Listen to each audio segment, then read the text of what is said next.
All right, to begin our second half, I'd like to introduce our honorary guest speakers, Sergeant Preston Wong and Miss Judy Lowe. Sorry, who's going to begin? Okay, and Sergeant Preston Wong will begin.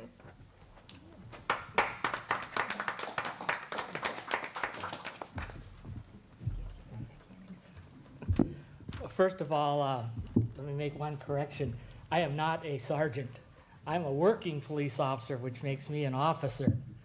I'm the guy that sort of does all the work.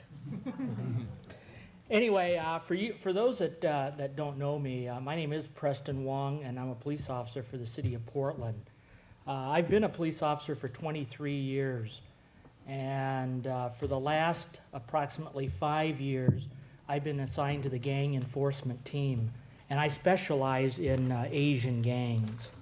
So I think that's one of the reasons why I'm here talking to you, because I know a lot of you have interest in Asian gangs, particularly Filipino gangs.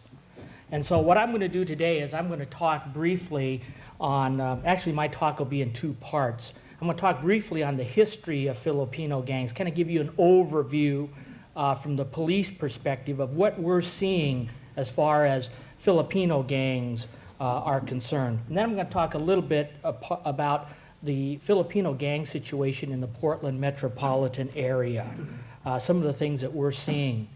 And for the second part of my talk, I'm going to talk a little bit about why kids are joining gangs, why kids are attracted to gangs, and then some of the things that we can do about it. And I know Ms. Judy Lowe is going to talk a little bit about that, so I'm going to be very brief in that area.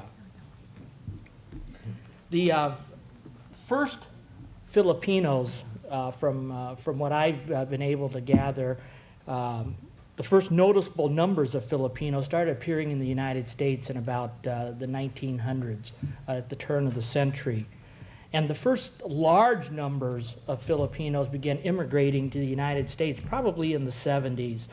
And some of the reasons for that are the civil unrest in the Philippines at the time. This was during the Marcos versus Aquino period that some of you are probably very well familiar with.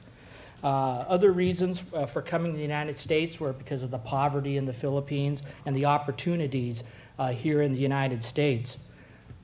Most of the Filipino community that settled in the United States settled in the Southern California area.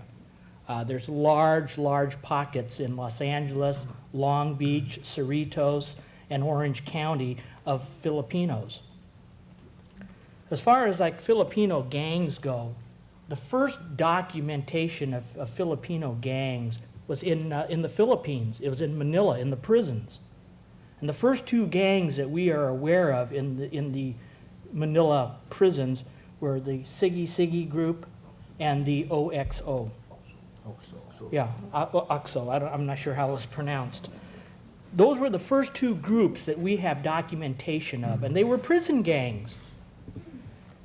In the United States, like I said, when the Filipinos came over here in large numbers in the 70s, that's when we started seeing street gangs appear, mostly, like I said, in Southern California. Some of the first street gangs that we saw were two groups. One was the native-born Filipinos in Southern California, and they called their group Santana, spelt like Santana. And they used... Not Satanas. Maybe Satanas. Well, It means devil. but that's what they called their gang. And they used the letters STS to represent their group. And they were native-born Filipinos. The American-born Filipinos formed their own gang, and they called themselves Temple Street. This is in Los Angeles and Los Angeles County. Some of the other significant gangs that we're seeing in the Los Angeles area are the Scout Royal Brotherhood, use the initials SRB, and the rumor has it that this group called themselves the Scout Royal Brotherhood because some of the members were Boy Scouts initially. Some other groups are Bahala Na, BNG. That's supposed to be one of the largest groups in Southern California. They claim to have almost 400 members. Another group that we saw in Southern California about this time also was a group called Flipside, originated in Glendale, California. But according to the California authorities, at any given time, there can be as many as 30 to 35 Filipino gangs. There's never an exact numbers because a lot of the gangs come and go. A lot of the gangs dissolve and new gangs are formed, or one gang may split into two gangs. So the numbers are never, completely accurate. But 30 to 35 is about the number that we're getting. In the Portland area, that's probably where most of you are concerned with, we really didn't see a Filipino gang problem until the mid to late 80s and the early 90s. And the first group that we had documented, and somebody had already mentioned them before, was the Hollow Hollow Boys. We don't see too much from them anymore. They were arrested as a result of several incidents here in the early 90s, and most of them are either out of the area or they're in prison. But a couple of years ago, or maybe about a year ago, we saw another group that sort of took its place. And from what we can tell, it's not even related to the Glendale, California group, and that's Flipside. Our first documentation of the Flipside gang was in southeast Portland. And originally, it wasn't even a gang, it was just a bunch of guys hanging out together. But because of the confrontations with other Asian groups, most notably the Laotian groups, Red Cobra Bloods and Lao Boys, there was a number of shooting incidents around the Powell Boulevard area. The Flipside group, the Filipino group, sort of came together and became a gang. We estimate that there's probably about a core group of 5 to 7 hardcore Flipside gang members. And I can't even tell you the number of shooting incidents they were involved in, but it was over little petty stuff like, you looking at me wrong, are you wearing something that you shouldn't be wearing, are you wearing a different color, stuff like that. Anyway, a lot of these shooting incidents sort of came to a head at the Grand Central Bowl that Chris Santos talked about. I'm not even sure why the incident happened, and I'm not sure Chris even knows completely. From the people that we talked to, we're getting two stories. One is that this incident sort of culminated in the dispute between the Red Cobra Bloods and Flipside. Some Red Cobra Blood members drove by, they saw the Filipino boys in the bowling alley, they went and got their guns and waited for them to come out. The other story that we're getting was this was a result of a sort of a triangle over a girl. So who really knows for sure? The bottom line is that Chris Santos here almost lost his life in this incident. And I don't know about you, but hey, I don't think a life is worth giving up because of gangs. So that's basically what we're seeing in Portland. Since the incident in February, like Chris says, he was sent out of the country. I believe the girl that was involved in this thing was also sent out of the country. And there hasn't been a lot of Filipino gang activity since then. We've been monitoring some of the houses where we believe Filipino gang members live. And like I said, we just haven't seen a lot of activity. So that's, I guess, is the good news. Another thing that I wanted to mention about Filipino gangs is that the Filipino gangs is not limited to males. One of the things that we're seeing in Southern California is the emergence of female gangs, female Filipino gangs. And the reason for this is that the girls want to have fun too. In the past, what's happened is that the females would sort of belong to the gang that their boyfriends belong to. If your boyfriend was, for example, a Temple Street gang member, the girl would sort of be a Temple Street gang member too, because she would go to the activities, they would hang out together, and she would be identified with Temple Street. But a lot of the girls, like I said, they didn't want to be part of a boy gang. They didn't want to be the ones to be the lookout, to carry the guns or to carry the drugs or whatever. They wanted to do their own thing. They didn't want to be second-class citizens.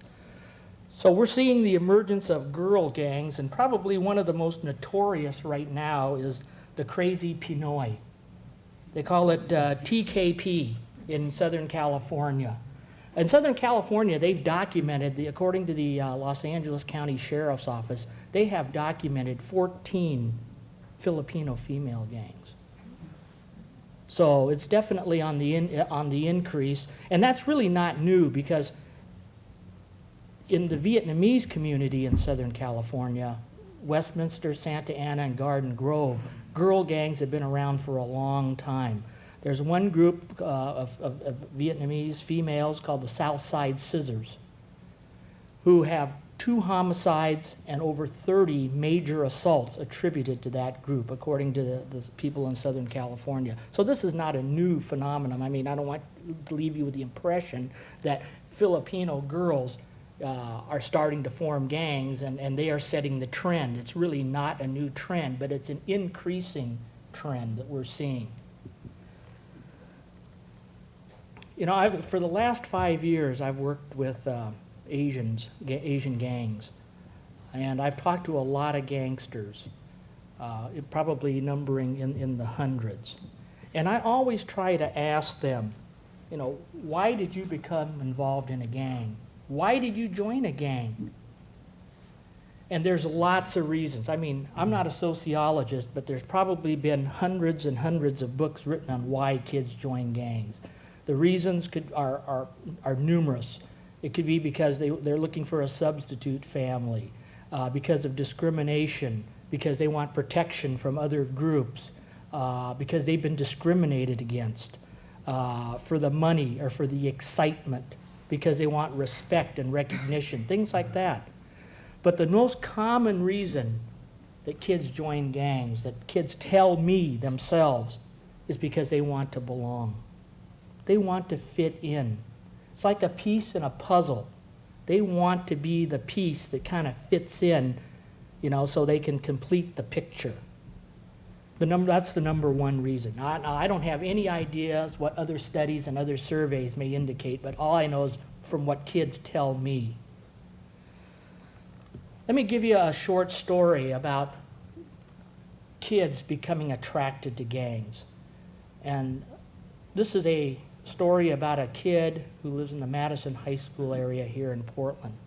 He's Vietnamese, but he could be Filipino, he could be Laotian, he could be Cambodian, he could be Chinese, he could be anything. This kid immigrated with his family to the United States. I'm just going to call him Brian, because I don't want to embarrass anybody, and I don't want to, basically there should be some sort of confidentiality in this situation. But Brian came to the United States with his family looking for opportunities. He wanted to get away from the poverty. He didn't have a lot of trouble like a lot of kids might have, because he could already speak a little bit of English because he went to school in his country to learn English. He wasn't good at it, but he could get by. But he spoke with an accent. When he came to America, started going at first to Gregory Heights School and then to Madison, he wasn't real familiar with the Western culture. You know, he didn't know how to dress, what the latest fashion trends were. So when he went to school, you know, people, the kids, the mainstream kids looked at him and could tell that he was different, that he was an immigrant. And then in class, when he spoke with an accent, they knew he was an immigrant. And a lot of the kids can be mean. Some of the kids made fun of him. In class, what happens was somebody would tell a story or a joke. Everybody would break out laughing, but Brian didn't laugh because he didn't understand Western humor. And pretty soon, amongst his classmates, he got labeled a nerd or a geek. You know, you guys know what the kids in the audience know what I'm talking about. When you're labeled a nerd or a geek, you're kind of an outcast. And so what Brian did was, he wasn't going to give up. He still wanted to be part of the group. He wanted to fit in, like all kids do. So one of the ways that he felt that he could fit in was through sports, and he liked basketball. So his parents bought him a basketball, and he'd practice at the park and at the gym every day. And pretty soon he got to be pretty good. But still, the kids didn't really accept him.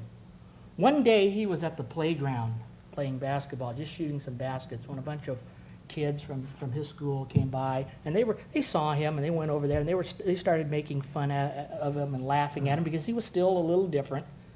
They kind of pushed him around. Actually, they beat him up, and they took his ball away from him. And so he's over sitting on the bench at the side, and they're playing with his basketball. Now, pretty soon, a group of 4 or 5 other Asians, Vietnamese, his own group, came over, and they asked him, "Hey, what's wrong, Brian? Why are you sitting over here crying?" So he tells this group, who are made up of older boys, he said, "Hey, those kids over there are making fun at me. They're laughing at me. They stole my basketball. They won't let me play with them." So the older kids go over to that group. These are, like I said, these are older, bigger kids. They push these kids around. They, take the basketball back, run these kids off the court, and they give the ball back to Brian. And pretty soon, Brian's playing with this group. And Brian's not stupid. He knew that these guys were gang members, that they had done some shady things, and that people were afraid of them, and they had a bad reputation. But as far as he was concerned, this group treated him okay.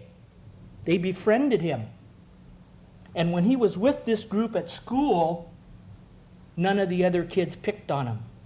None of the other kids made fun of him, because the other kids were afraid of this group because of the reputation. Pretty soon, what happened is that Brian becomes a member of this group. He is now, at this point, a gang member. He starts dressing like them. He starts throwing hand signs.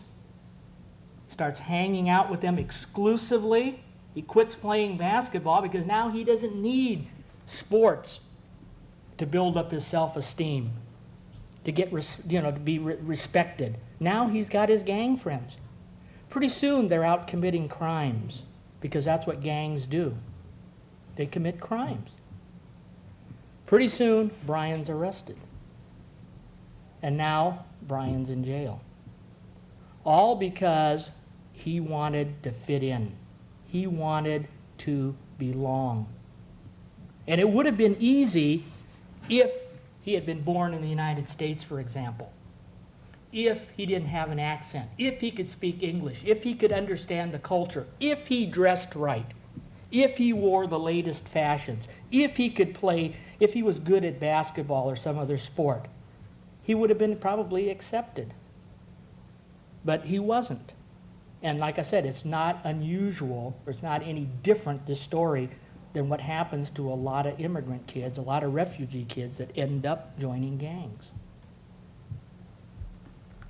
So how can we stop kids like Brian from becoming involved in gang activities? Well, we're doing a lot of things. I think probably the real key to stopping gangs and gang violence is education and prevention. There's nothing worse than a kid who doesn't feel good about himself, who doesn't have anything to do, who has a lot of leisure time, who doesn't have very many friends or no friends at all. These are the kids that are most susceptible to gang recruitment and gang involvement. I think to fit in, the idea of fitting in is connected with the idea of self-esteem, how a kid feels about himself. If he feels good about himself, and you don't have to feel good about yourself by being good in sports. You can be good in school, in academics. You can be good in music. You can be good in art. You can be good in a lot of things. But the important thing is that kids need to feel good about themselves, because if they feel good about themselves, they have no need and no desire to join a gang. What are some of the things that parents can do? Well, from the kid's point of view, and I talked to somebody at the break about this already, I talk to a lot of kids, and I also try to ask them, what's the biggest complaint about your parents? Or why are you involved in this criminal activity? Why are you involved in gangs? And the number one response is that they feel that their parents are too strict, that their parents don't give them any freedom. And what happens is that the kid gets driven away from their family, and they're starting to look for another family that they can fit in with. And that's going to be the gang. It's going to be the gang in their own group. For Vietnamese, it's going to be Vietnamese gangs. For Laotians, it's going to be Laotian gangs. For Filipinos, it's going to be Filipino gangs. One of the programs that I think has been very successful is Roger's program. Some of the kids that have spoken here today credit Roger's program for getting them off the street and away from gangs. This is exactly the sort of thing that I'm talking about. It gives kids something positive to do. It lets them develop a skill, and it helps them to feel good about themselves because they are doing something positive. How about parents? Well, again, it's just like Brian that I was talking about. I think that initially, if he would have had the support of his parents, the support of his friends, and the support of the community, and helping him overcome some of the obstacles that he faced, that he may not have turned to a gang. You know, if somebody were to be a mentor or be a positive role model for him, maybe help him with wearing the right clothes. I mean, and I always hate to blame it all on dress, but maybe helping him understand some of the Western culture, or helping him with his grades, or helping him in other areas that he wouldn't have needed the gang, wouldn't have needed to join a gang. He wouldn't be in jail right now down at McLaren. And like I said earlier, the real key to this gang problem is education and prevention. You know, we have a lot of interdiction programs and intervention programs that are aimed at kids who are already in gangs. These programs try to get kids out of gangs, but they're already involved. The success of some of these programs is marginal, questionable. Because unless a kid realizes that, hey, he is doing something wrong, that he is headed down the wrong road, that there's no future in gangs, it doesn't do you a lot of good to keep talking to him about getting out of gangs, talking to him about doing something else, talking to him about school, because it's going to go into one ear and out the other. He's got to realize that the gang life is no good. It's a dead end. It's going to result in his death. That's why if we can stop a kid before he becomes involved in gangs, we don't need these intervention programs or interdiction programs. And prevention and education is the key. What's the Portland Police Bureau doing about some of these gang problems? Well, one of the programs that we have, and I try not to miss an opportunity to plug this program because I'm involved in this program, it's the GREAT program. I know a lot of you have heard about DARE. Stands for Drug Abuse Resistance and Education. It's been around a long time. Well, the GREAT program is very similar to DARE. It stands for Gang Resistance Education and Training. And it's a 9-week program that's targeted for kids in their first year of middle school or junior high school. Because studies have shown that that's when kids are most susceptible to gang involvement. It's a purely preventative program. You know, they say that there's about 20% of all kids, no matter what you do and say, they will never, ever become involved in crime or gangs. They say that there's about 4 or 5% that no matter what you do or what you say, because of their situation, economic or social or whatever, they're going to be involved in crimes and in gangs. 4 to 5%. That totals 25%. The remaining 75% are students that we believe could go either way. And that's the program, those are the kids that the GREAT program is targeting.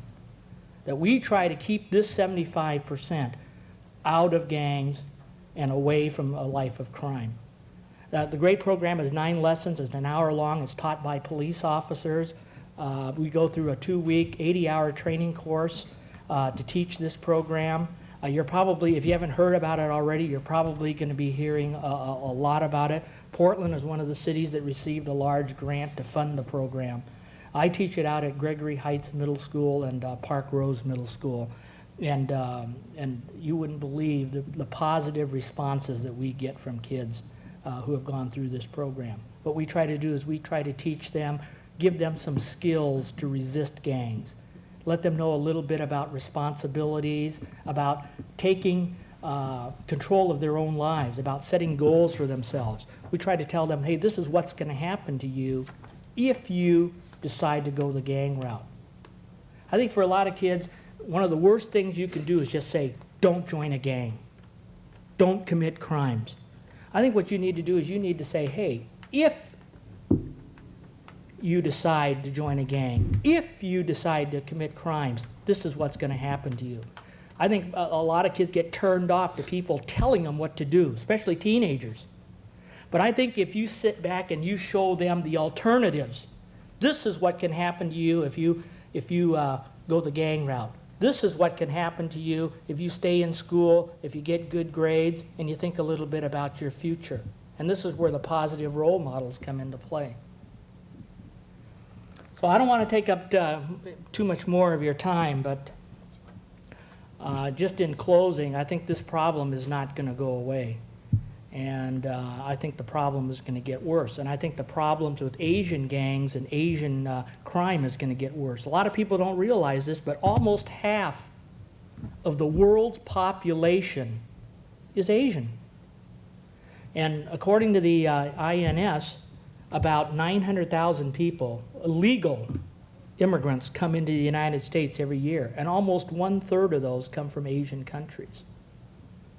So what we need to do is we need to set the groundwork for new immigrants and refugees who are coming into the United States so that they don't become, so that their kids don't become involved in gang violence, or so that their kids don't join gangs, so that their kids don't find themselves in the same situation that Brian finds himself in, you know, where he is almost forced to join a gang because he wants to belong. I want to thank you for listening.